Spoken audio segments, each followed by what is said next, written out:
Warahmatullahi wabarakatuh. Halo adik-adik, terima kasih untuk kalian yang masih setia menonton video-video dari channel Talibul Ilmi. Kali ini saya akan secara khusus membahas tentang Q&A terkait pendaftaran tes UTBK SBMPTN 2020. Tentunya para pendaftar dari Sabang sampai Merauke itu masih pada galau ya, terutama pada pemilihan jurusan, kedepannya seperti apa, mau ambil ke universitas, politeknik, atau ke IAIN. Nah, jadi kegalauan-kegalauan itu perlu kita atasi sebelum kalian benar-benar memilih jurusan atau prodi beserta universitasnya. Oke, supaya nggak galau lagi ya buat daftar ya. Tapi sebelumnya jangan lupa ya buat subscribe channel ini, lalu like video ini khususnya, komen, dan share ke teman-teman kalian yang mungkin saat ini juga sama nih galaunya sama kamu. Kedepannya, Talibul Ilmi juga masih membuka kesempatan untuk Q&A edisi yang kedua jika teman-teman masih ada pertanyaan-pertanyaan terkait dengan pemilihan jurusan atau kampus ataupun pendaftaran ke kuliah ya. Jadi silahkan kalau misalnya adik-adik masih ada pertanyaan yang belum terjawab, ketik aja di kolom komentar ya. Nanti akan admin kumpulin dan akan dibuatkan sesi jawaban di Q&A yang kedua. Oke, Talibul Ilmi, video ini tuh penting banget buat kalian tonton sampai habis karena mimpimu bukan ajang buat coba-coba.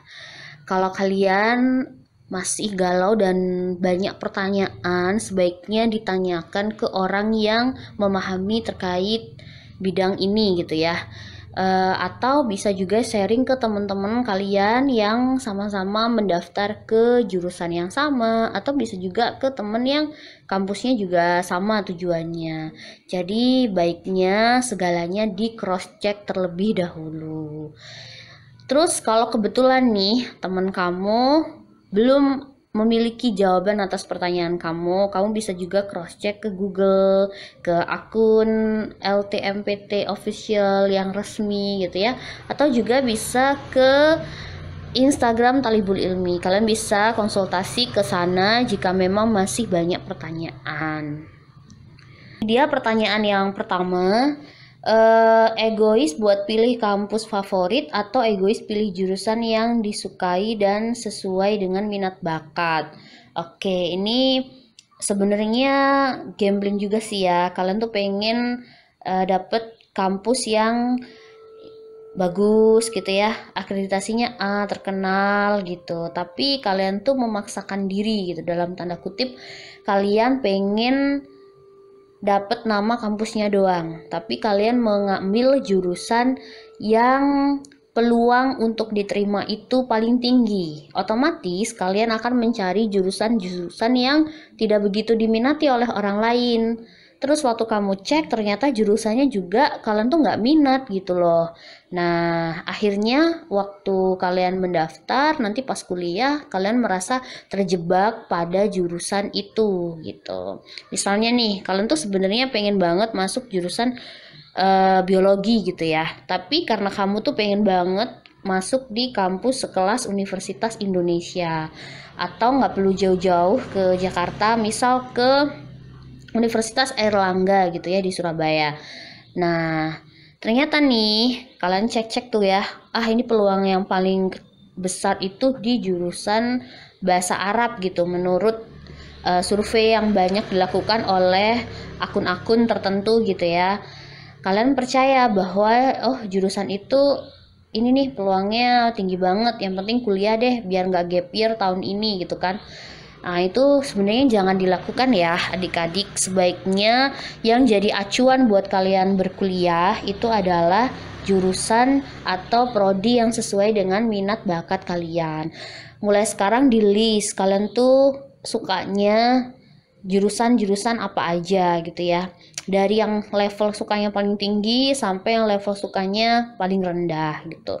Kalian tentuin gitu ya. Terus kalian kerucutin tuh ya, kerucutin berdasarkan peluang diterima di kampus itu. Kalau misalnya di kampus itu ternyata pendaftarnya sangat banyak, peminatnya sangat banyak gitu ya. Ya udah, ngalah gitu ya, dalam hati ya udah kalian tuh ngalah aja, pilih kampus yang di bawah levelnya dari kampus yang pertama. Jadi ubah kampusnya ya, jadi jangan egois masalah kampus favorit. Oke. Kemudian ini juga bikin galau nih sama kalian ya. Pilih mana kampus akreditasinya A tetapi prodinya B, atau kampus akreditasinya B tapi prodinya A. Sebenarnya masing-masing punya kelebihan dan kekurangan sih ya. Cuman sepengalaman saya,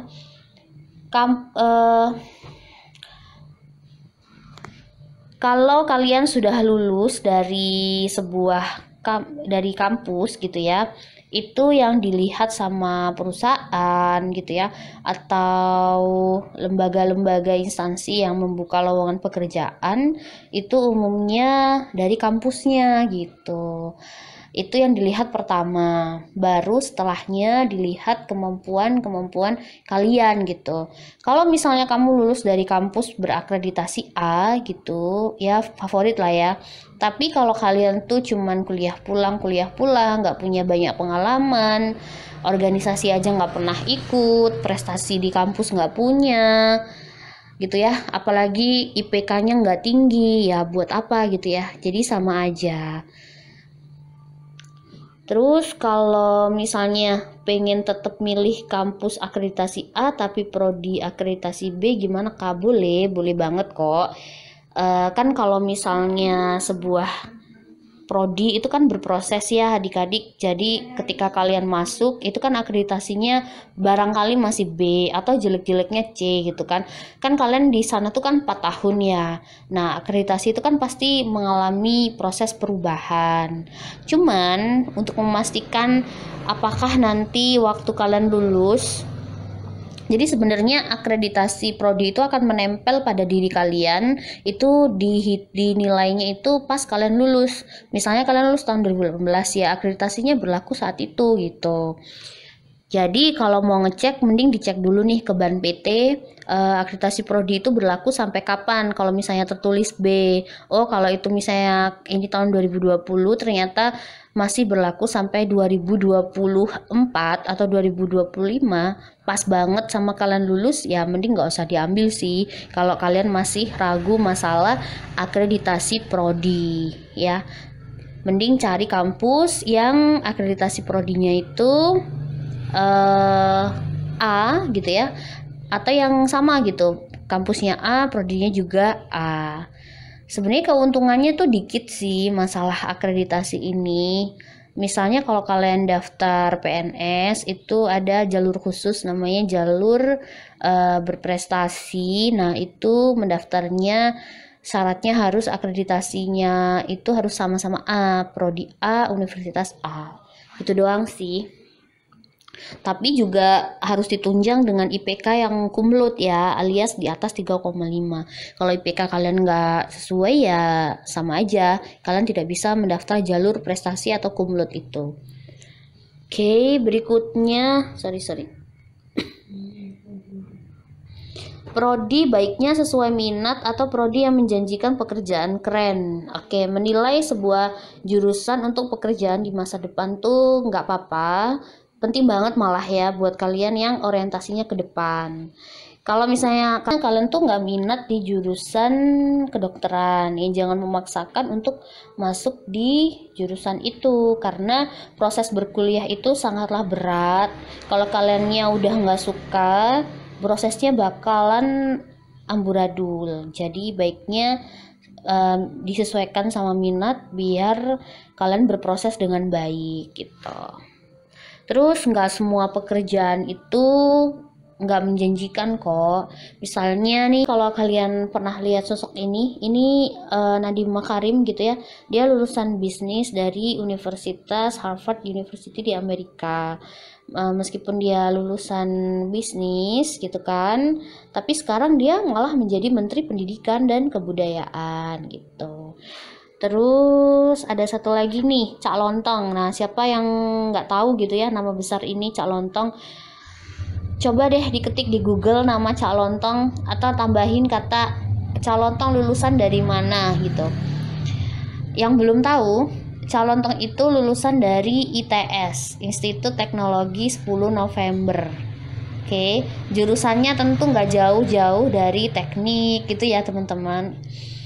Tapi sekarang Cak Lontong lebih mendalami perannya dia atau lebih berprofesi sebagai komedian, stand up komedi gitu ya, pelawak. Jadi beda gitu sih antara apa yang kita tekuni selama kuliah, kadang tidak searah gitu sama apa yang kita jadikan profesi di masa depan. Terus ini satu lagi nih, Hanum Salsabila Rais. Nah, ini kalau kalian sudah pernah nonton film 99 Cahaya di Langit Eropa, mungkin sudah kenal dengan orang berwajah ini. Jadi Hanum itu dulu adalah alumni dokter gigi, jurusan kedokteran gigi di Universitas Gadjah Mada. Oke. Terus dia sekarang atau setelah lulus dia itu lebih menekuni bidang presenter. Sekarang dia lebih banyak menulis gitu kan, karena memang hobi dan passionnya dia di bidang tulis menulis gitu. Jadi banyak hal yang kadang kita pikirnya cari yang pekerjaan yang menjanjikan gitu, tapi pas udah lulus ternyata hati kecil kita lebih condong ke minat dan bakat kita gitu. Jadi dipikir dari sekarang dulu ya adik-adik. Nah, ini pertanyaan berikutnya ya. Prediksi jurusan berpeluang tinggi meyakinkan nggak sih? Kalau saya perhatikan di Instagram atau di website itu banyak banget lembaga-lembaga menawarkan jasa kepada kalian untuk mengecek seberapa berpeluang jurusan yang kalian pilih di kampus. Umumnya untuk kalian yang rata-rata khawatir gitu ya, perjuangan untuk persaingan untuk masuk di kampus itu kan ketat banget, pasti akan lebih mempercayai hal ini gitu ya. Pasalnya kalian tuh nggak hanya bersaing dengan satu angkatan kalian tahun 2020, tapi kalian juga bersaing dengan lulusan 2019, lulusan 2018 yang belum berkesempatan kuliah, atau mereka sudah berkuliah tapi ingin pindah ke jurusan lain. Pengen ini ya, membuat kalian itu jadi ragu dengan hasil-hasil prediksi seperti itu, bukan. Cuman saya ingin sharing apa yang sudah saya alami gitu. Jadi saya pernah mengikuti sebuah tes gitu. Kemudian saya melihat daya tampung atau berapa orang sih yang diterima di lembaga itu gitu. Satu itu yang diterima 15 orang, yang satunya itu 3 orang. Nah, dari dua itu logikanya orang pasti banyak berpikir mereka akan masuk atau mendaftar ke yang memiliki daya tampung lebih tinggi gitu ya. Otomatis jumlah pendaftar akan lebih banyak di situ gitu. Jadi logikanya ke arah situ sih. Nah, untuk yang memiliki daya tampung lebih kecil tuh pasti memiliki jumlah pendaftar yang kecil juga, karena orang berpikiran sama, takut nanti masuk di situ karena daya tampungnya kecil, akhirnya yang diterima juga kecil gitu kan. Saya pernah menentukan atau memilih jalur itu juga gitu. Pada akhirnya ya saya juga nggak lolos karena memang proses lah yang menentukan. Jadi kalau saran saya, ketika sudah menentukan jurusan sesuai minat kalian, kampusnya udah pilih aja nggak apa-apa. Kemudian iringi dengan belajar yang keras dari biasanya. Kalau umumnya kalian belajarnya 1 jam, mungkin bisa ditambah menjadi sehari 3 jam. Terus yang biasanya nggak pernah sholat rajin, coba deh sholatnya dirajin. ditambah ibadah-ibadah sunnahnya gitu ya. Terus banyakin sedekah. Biasanya sih itu akan menjadikan hal-hal yang belum jadi rezeki kalian menjadi rezeki kalian. Itu yang pertama. Yang kedua, benar-benar menjadikan apa yang sudah jadi hak kalian tuh menjadi hak kalian. Tuhan tidak akan menunda rezeki kalian gitu, karena sudah melihat usaha yang sudah adik-adik lakukan. Oke, kemudian gimana nasib anak SMK? Boleh nggak kita milih, anak SMK tuh milih jurusan yang berbeda sekali dengan jurusan yang ditempuhnya ketika di SMK. Ini dilema juga. Sebenarnya kalau anak-anak SMK itu sudah memilih jurusan di SMK itu X, harusnya dia ketika berkuliah ya harusnya X juga. Karena dia bekalnya udah banyak banget, tinggal disempurnakan di kampus gitu. Kalau misalnya dia di SMK itu jurusan teknik mesin, lalu dia kuliah mengambil jurusan psikologi, itu sangat jauh sekali gitu. Harapan pemerintah, ilmu yang kalian dapatkan di SMK itu relevan dengan ilmu yang didapatkan di perkuliahan. Jadi makin banyak penemuan-penemuan yang bisa kalian lakukan, itu harapannya. Oleh karena itu, baru-baru ini melalui conference gitu ya di Zoom, LTMPT merilis gitu ya bahwa anak-anak SMK itu hanya boleh memilih jurusan yang didasarkan pada 49 program keahlian sesuai dengan peraturan Dirjen Dikdesmen nomor 6 tahun 2018. Jadi saran saya untuk kalian yang berasal dari SMK sebaiknya memilih jurusan yang relevan di SBMPTN. Kalau misal jurusan teknik mesin, carilah jurusan yang teknik mesin juga, atau lebih detail lagi. Umumnya jurusan-jurusan di Politeknik itu lebih mendetail. Nah, ini saya kasih daftar spektrum keahlian di SMK atau Madrasah Aliyah Kejuruan ya. Kalian bisa melihat gitu, menentukan, atau kalian bisa juga nih ketik di Google dengan kata kunci ini nih yang sudah dikotakin warna merah, spektrum atau 49 program keahlian sesuai dengan peraturan. Nanti akan keluar dan bisa kalian unduh dan dipelajari secara mandiri. Oke. Ini jurusan-jurusannya, adik-adik bisa melihat juga di sini atau bisa di screenshot. Nih. Ini juga ya.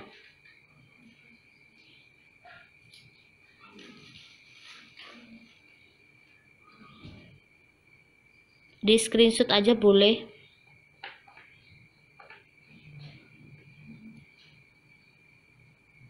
Oke, selanjutnya Kak, peluang kerja lulusan D4 tuh sama nggak sih sama S1?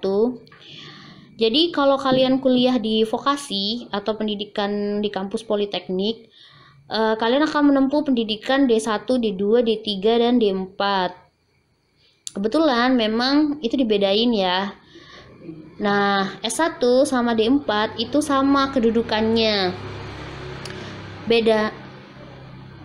Bedanya adalah S1 itu lulusannya ya udah disebut sarjana gitu. Tapi kalau D4 itu kita sebut dia sebagai sarjana terapan. Otomatis gelar di belakangnya itu pasti ada S.TR, sarjana terapan, diikuti oleh bidang kompetensi keahliannya.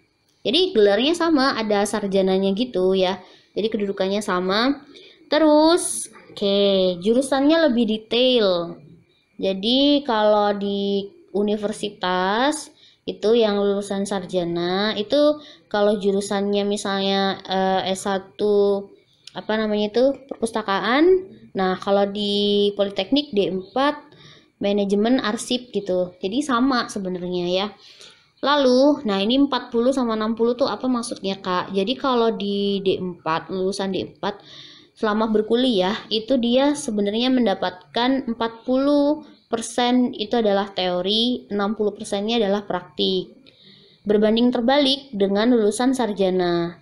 Sarjana itu selama berkuliah dia mendapatkan 60% teori, 40%-nya praktik. Inilah perbedaan mendasar ya antara lulusan D4 dengan lulusan S1. Kalau ditanya peluang kerjanya sama ya, peluang kerjanya sama, hanya saja nanti ketika perusahaan itu tentu akan mencari lulusan-lulusan yang memiliki pengalaman praktik lebih luas gitu ya, daripada hanya sekadar teori. Saya kasih contoh misalnya di sebuah perusahaan itu dia mencari keahlian teknik informatika gitu ya. Lalu teknik informatika itu ada yang melamar dari kampus Universitas Indonesia dan dari Institut Teknologi Bandung. Tentu yang diterima itu dari Institut Teknologi Bandung. Berikutnya, kalau udah keterima dan bayar UKT gimana kak? Ini maksudnya kalian mau ini ya, pindah jurusan atau mau pindah kampus gitu. Baiknya ini nggak dilakukan ya. Misal kalian udah keterima SNMPTN lalu mau daftar SBMPTN itu pasti nggak boleh, udah di blacklist kalian ya. Terus kalian mau daftar SBMPTN sama SBMPN. Nah, ini baiknya kalian cross check dulu lulusan kalian cross check dulu pengumumannya kapan.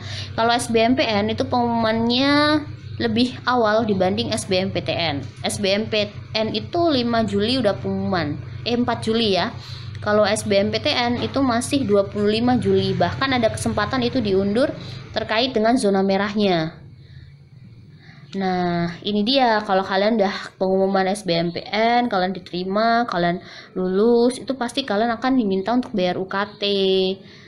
Terus, kalau kalian mengundurkan diri, pasti nama sekolah kalian tuh kayak udah di blacklist gitu loh dari daftar. Terus ini yang paling ini ya, paling sayang gitu.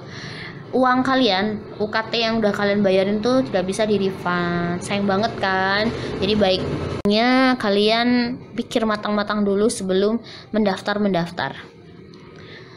Terus ini SBMPN versus SBMPTN versus UMPTKIN. Sorry, ini harusnya UMPTKIN. Nah, who's the best gitu kan? Semuanya punya kelebihan dan kekurangannya masing-masing. Jadi tidak perlu menganggap satu lebih jelek, satu lebih tinggi gitu kan? Enggak, semuanya punya kelebihan dan kekurangannya. Jadi kalian pilih saja sesuai dengan apa yang kalian sukai. Ketika kalian memang pengen mendalami ilmu ekonomi syariah, ya kalian harus memilih jalur UMPTKIN. Nggak mungkin lah kalian masuk di jalur SBMPTN gitu, karena kampus-kampusnya tidak ada di dalam naungan SBMPTN gitu. Jadi terus kalau kalian misal pengen masuk di jurusan D3 ilmu komunikasi, ya kalian nggak bisa mendaftar di jalur SBMPTN. Jadi harus dipikirkan gitu ya, kampusnya apa, jurusannya apa, oh ini jalurnya lewat sini, kampusnya apa, jurusannya apa, lewat mana gitu. Tapi ada beberapa kampus yang dia masuk di SBMPTN, daftarnya bisa kalian cek dulu ya. Kalau nggak punya KIP, apakah nanti ada beasiswa kah di kampus? Ada, banyak ya. Biasanya sih beberapa perusahaan tuh kadang ada yang kerjasama sama kampus. Terus yang paling hits itu ada beasiswa namanya adalah beasiswa PPA. Ini namanya peningkatan prestasi akademik. Beasiswa ini bisa nih kalian daftar, tapi dia baru keluar kalau nggak salah waktu kalian semester 3 gitu. Karena daftarnya pakai nilai IPK semester sebelumnya. Pastikan kalian belajar dengan sungguh-sungguh supaya kalian bisa mendaftar beasiswa ini. Terus ini pertanyaan terakhir yang agak lucu menurut saya ya. Nanti ospeknya gimana? Jadi saya terima pertanyaan ini karena kan lagi situasi corona ya, virus corona atau COVID-19. Terus nanti kalau udah di kampus ospeknya gimana ya kak? Menurut saya ini nggak perlu dipikirkan sekarang gitu. Yang harus kalian pikirkan adalah gimana caranya kalian bisa diterima di kampus impian kalian beserta jurusan yang kalian sangat minati dan inginkan. Masalah ospek tuh ya udah nanti aja deh, sambil kalian tuh terus berdoa COVID-nya selesai dan kalian bisa berjumpa dengan teman-teman satu kelas kalian di kampus. Gitu ya. Saja adik-adik yang bisa saya sampaikan terkait Q&A terkait UTBK. Semoga video ini bermanfaat untuk kalian. Terus jangan lupa ya buat subscribe channel ini, like and share ke teman-teman kalian yang membutuhkan. Kalau masih ada pertanyaan yang bikin galau, bisa diketik di kolom komentar. Thank you.